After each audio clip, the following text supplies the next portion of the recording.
Ron Jaworski hosts his annual. I believe we're getting close to the 30th annual. I believe this is the 29th incarnation of the Celebrity Golf Challenge to benefit his foundation, the Jaws Youth Playbook. And that will be June 12th, 13th at the beautiful Blue Heron Pines. And to tell us more about that event and the Eagles at OTAs and the NFL, which is a 12-month-a-year machine, is ESPN NFL analyst, former Eagles quarterback Ron Jaworski here on the Sports Bash, 97.3 ESPN. It's good to catch up with you on Memorial Day weekend, Jaws. How are you? I'm doing terrific, Mike. Always a pleasure to be with you. And as usual, a lot going on around the National Football League. Appreciate the plug for my 32nd annual Celebrity Golf Classic. So we're up in the 30s already. And we've raised over $5 million for at-risk youth in our community. So I appreciate Harrah's and all the fine people that are our sponsors, all the celebrities that will be playing on June 13th at Blue Heron Pines. So it's always been a fun day. It's always been a fun event. But the bottom line is we raise money for kids at risk. So it's a wonderful couple days. Yeah, and I was unable to attend the media day the other day, but our Pete Thompson was there, and he says that you put a lot of pressure on him leading that thing off the other day, but he also says he made a big putt. Oh, wait. Do you mean Pete Thompson? you say Pete? I must have missed that putt he made, Mike. He said there was a little, maybe some splice editing there that, I must have been looking away when he made that putt. Here's what I have to say about Pete's golf game. He's a great broadcaster. Well, put it this way. He's better than I am. That's why he was there and I was here, because my golf game, no good. But tell us about a little bit, can some of the listeners, are there still openings? Can people get involved with the event, which is June the 12th and 13th? And some of the celebrities who are going to be on hand, I've seen some of the guys that are already committed. Yeah, we have a great bunch. In fact, for the first time, Doug Peterson, the new Eagles head coach, will be joining us. The usual cast of characters, all my buddies in the world of professional football, Donald McNabb, Michael Vick, Rich Gannon. The list goes on and on, from Harold Carmichael to Vince Papale and Joe Pisarcik, and guys that love supporting the event come down. We have a great time. So, yeah, we're always looking for some volunteers. So anyone interested can go to ronjaworski.com and then go to the Jaws Youth Playbook and find out all the information there, all the celebrities that will be playing. We have 50 groups that play throughout the day, so we have well over 50 celebrities that get involved. And we just have fun playing golf, and everyone knows the reason we're there to raise money. Good stuff, and we'll ask Pete how true it is. Is he better at this or better at golf? Because I think he might be better at golf. You know what he's better at, Mike. Well, Jaws, the second round of these OTAs are in the books. They'll have another round coming up. And I'd like to get your thought now that everything's over with and Sam is here and that's all done and good. And do you think that we've heard the last of that, or do you think training camp will be an interesting time? Because, Frank Reich the other day kind of indicated, well, I don't think that this is just going to be handed to Sam. And I felt like that kind of opened up the can of worms a little bit. It was such an unusual situation. Is it behind everybody now? It's not behind anybody, in my opinion. Once that can of worms was opened, as you say, where Sam decided after signing his contract not to honor that contract and skip some voluntary workouts, I think upset a lot of people in this town. I believe Sam Bradford and Tom Condon miscalculated this town and this community and this passion for the game. They didn't understand this is a blue-collar community that wants people to go out there and earn their money every single day, that there is no entitlement to be the starting quarterback for a year, a game, or 10 years. You have to go out and play. I think the fact that he had signed that contract, didn't honor the sanctity of the contract, demanded to be traded, didn't show up for the mini camps, although voluntary, I think set a real bad example. I believe the quarterback is more than just a quarterback of the team. He's the face of the team. He's the face of the organization. He's the face of the city.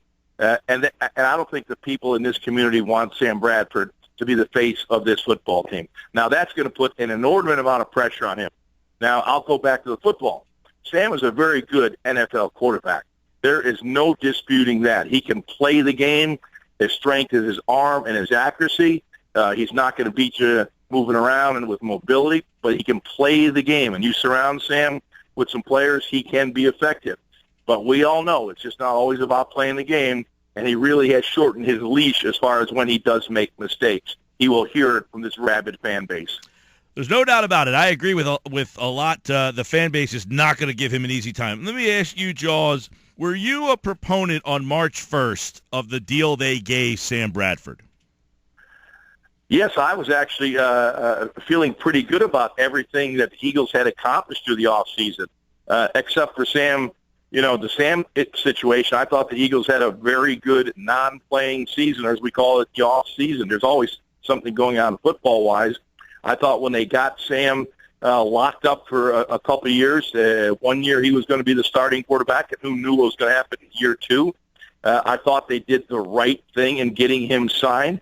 All along, everyone had kind of sensed that they were going to go after a quarterback. And I am an absolute huge believer that if there's a quarterback out there that you believe in, and it's obvious to the Eagles that Carson Wentz was the guy they believed in that could lead them to the promised land. And there is no doubt, and history has proven this, if you want to win a Super Bowl, multiple Super Bowls, the best percentage chance. There's no guarantee with anything, anybody, offense, defense, special teams, quarterback, wide receiver, running back. Nothing guarantees a Super Bowl. But what's the best chance of getting to the Super Bowl and winning it? It's having a rock-solid quarterback that you can trust. So to me, the Eagles clearly believed that Carson Wentz was the guy. They would have a perennial backup quarterback in Chase Daniels. That's all he is, guys. He's a backup quarterback. He does not have the skill set to line up week in and week out in the NFL. You'll have to trust me on that. But that's just my observations from watching him in college and his short career with New Orleans and Kansas City. So that brings you to Sam Bradford. And Sam is going to keep the seat warm until Carson Wentz is ready to go, and I think that'll probably be late year one or year two. Give me your opinions then on Wentz versus Goff. I mean, if you had the one pick, would you have gone Wentz over Goff? I would have taken Carson Wentz. I was kind of touting his virtues after I studied all the games of Jared Goff and studied all the games of Carson Wentz. I had him slightly ahead of Jared Goff. Jared Goff, in my opinion, projects to also be an outstanding NFL quarterback. But I went out to Fargo and spent 2 days with Carson Wentz at his pro day, with him, with his family, with his teammates, with his coaches, with sponsors that were up in the stands, with athletic trainers, with equipment managers. I tried to drill down and find something about this guy that would startle me. The only thing that startled me was the way that everyone was so consistent in the good things that they had to say about him. You know, his 4-point grade point average is outstanding. His Wonderlic score of 40 is the 15th highest ever recorded. The guy is family, faith-based. He gets it. He's tough. I spoke to coaches that played against him, and they said this guy will rip your face off. That's how competitive he is. So all those things being considered, I had Carson Wentz ahead of Jared Goff. Ron Jaworski's with us. The OTAs continue next week. Jaws, you played quarterback, so I want to get your take on Jim Schwartz as a defensive coordinator, and you knowing the game from that side of the ball and seeing what he does well. Should Eagles fans be excited about Jim Schwartz with the talent that he has with this Eagles defense? Well, I'm excited about Jim Schwartz. I'm not as excited about the talent. I think there are holes in this defense right now. There certainly are some core players that I think are certainly outstanding players that will give that luster to this defense. And obviously Fletcher Cox is one of those guys. I'm sure his contract will be eventually worked out. I think Jordan Hicks, when healthy, is a tremendous player. I think the safety position with Jenkins and McLeod will be very well fortified. But I do have some concerns. Connor Barwin changing his position, Brandon Graham changing his position basically to a hand-on-the-ground defensive end rather than stand-up 3-4 outside linebacker. We're going to have to see how these things will play out. The cornerback position right now is not solidified, and the quickest way to lose in the National Football League is to be weak at the cornerback position. The way that offenses now come at you with 3, 4, and even 5 wide receivers on particular plays, they will make you play your third and fourth and maybe your fifth best corner. So that's an area that certainly does cause me some consternation. Yeah, what's your take on the Fletcher Cox situation? Do you anticipate that he will be at the mandatories, or do you think this could get ugly? Yeah, I would just be giving my opinion on this. I have nothing that leads me to believe one way or the other. Unfortunately for Fletcher Cox, he's in a bad situation contract-wise. Not that he's stuck with the Eagles, but he can't demand the kind of salary that a guy of his stature would get because of the contract situation he's in. But one thing we have noticed about Howie Roseman operating with Jeffrey Lurie, that they understand the talent level of their players, and they will reward the guys that have played well. So I really think that they will get this done with Fletcher Cox. They know what a terrific player he is. He may be their best football player. So you've got to take care of your best football player. I think Howie will get it done.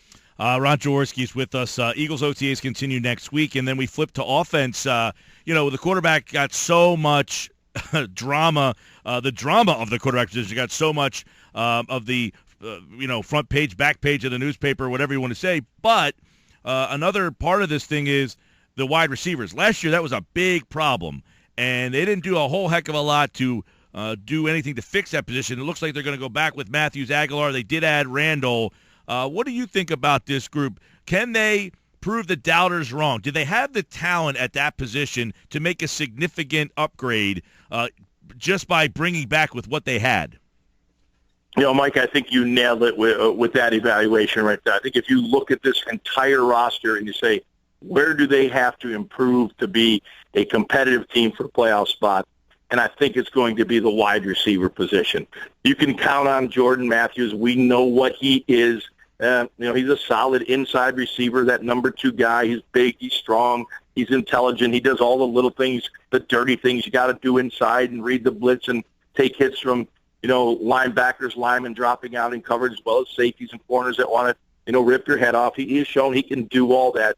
But he's not the explosive guy that's going to be the tempo setter for the offense. And to me, it's got to be Nelson Aguilar that has to show up. I loved him coming out of college. He showed me more explosiveness, in his senior year in college than he did in his rookie year in the NFL. Now, I know he was hurt, or at least that's kind of the assumption that that high ankle sprain slowed him down.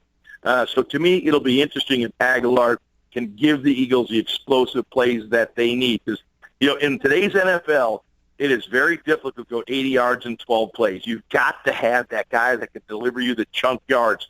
I thought Aguilar would be that guy when he came out. He was not last year, so he's the guy, in my opinion, that has to step up. Did they, in your mind, do a good enough job fixing that offensive line? One thing that bothered me last year with Kelly was they just gave those guys, they handed them jobs. Barber, you're the left guard, and Gardner, you're the right guard, and that's it. It didn't seem there was competition, and that's something that I think, and there wasn't a lot of depth there either, but they didn't. If you have a lack of depth, I think you should at least compete to try to win those positions. I felt those jobs were handed kind of early. Did they do a good enough job with not only competition but depth on the line? Mike, I think this offensive line will be much improved. I think Jason Peters will be much healthier because he's not going to have to worry about practicing at that rapid pace that Chip Kelly had, a veteran player that's often injured, having to practice every single day. And we saw the effect that had on Jason Peters in games. He couldn't finish games. He wasn't effective in some games. You've got to take care of some older veteran players as they wind down their careers and make sure they're ready on Sunday, not on Wednesday and Thursday. So I think Jason Peters will benefit by the coaching change and how Frank Reich will operate this offense. I like the addition of Steven Wisniewski. He's a guy that I think can solidify the offensive line, particularly the center position. Brandon Brooks probably got a little more money than he deserves, but if you have a need at right guard, you got to bring in a player that can play that position. So I think overall this is a much improved offensive line.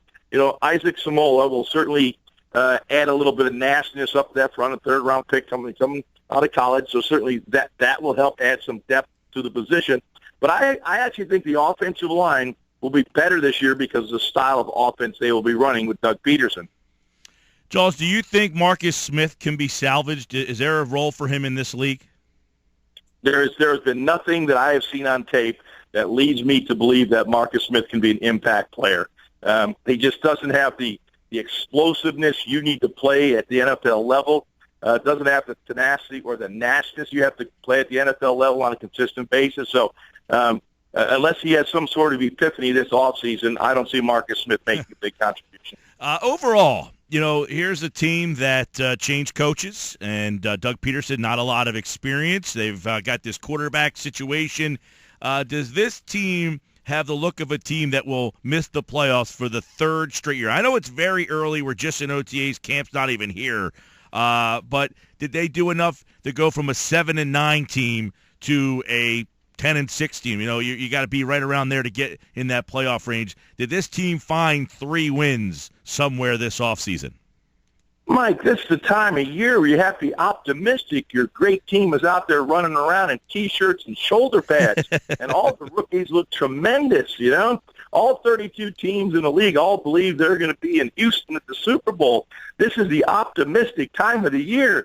This is what the NFL and 32 franchises sell us. Your team has a chance to win it all. I'm not as optimistic as all those people out there saying that this is going to be a team that's going to challenge for a playoff spot. The only bright spot I see is that is still a wide open division, the NFC East. I still think Washington is the team to beat. They're a much more solid team than most people give them credit for. Everyone wants to talk about Kirk Cousins, but they have done a good job of building their football team with Jay Gruden.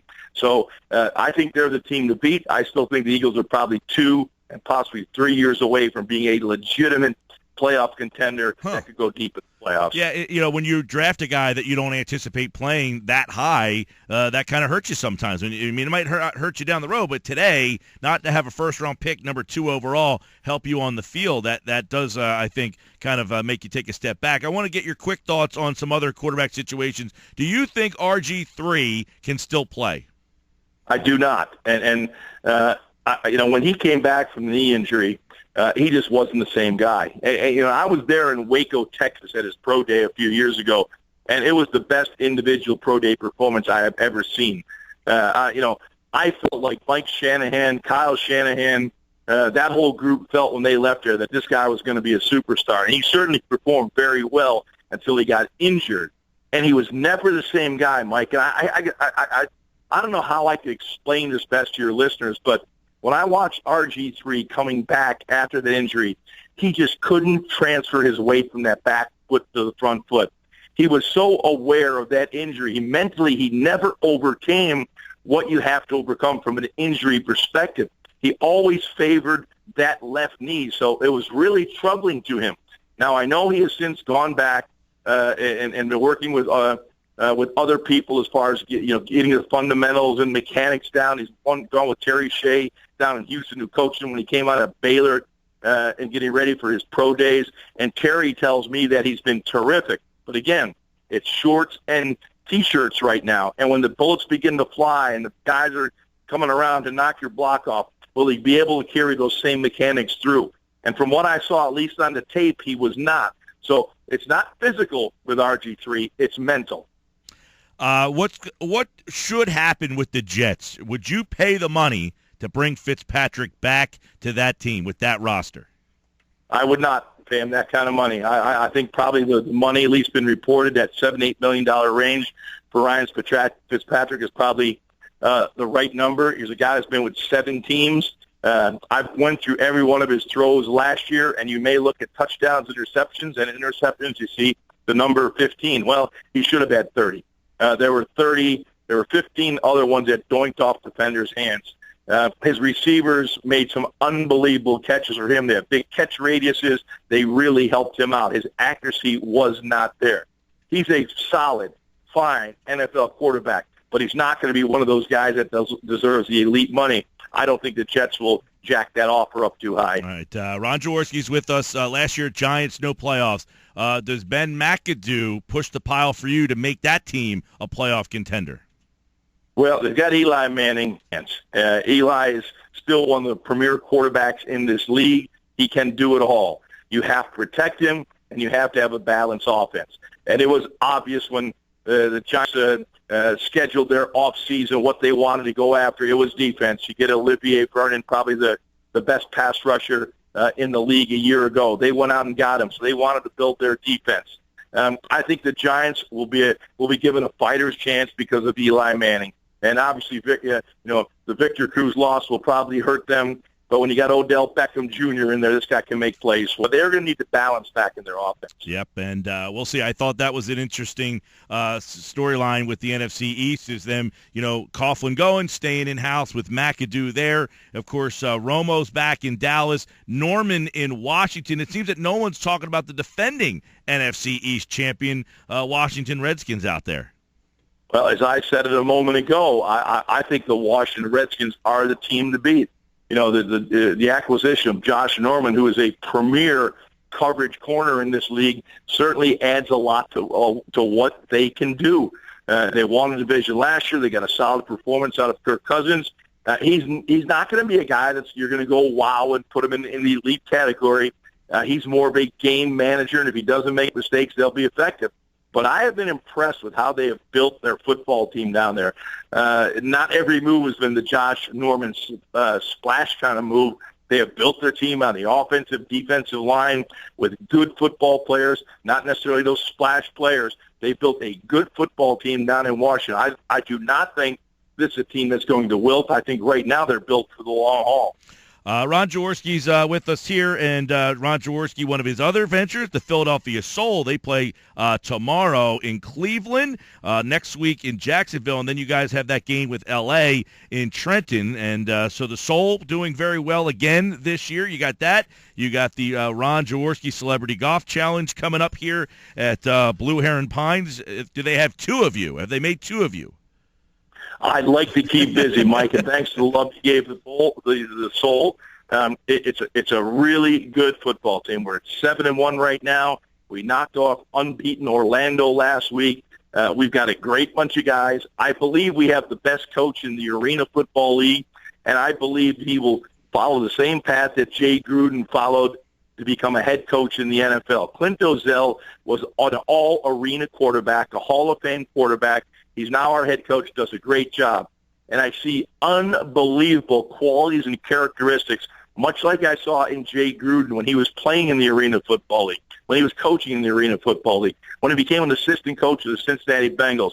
I think my coach at the Soul, Clint Dolezel, has those attributes and more. So I think someday you're going to see a Clint Dolezel rise to become a head coach in the National Football League. Wow, don't say that too much. They might start plucking him from him. Don't you want him to stay with you?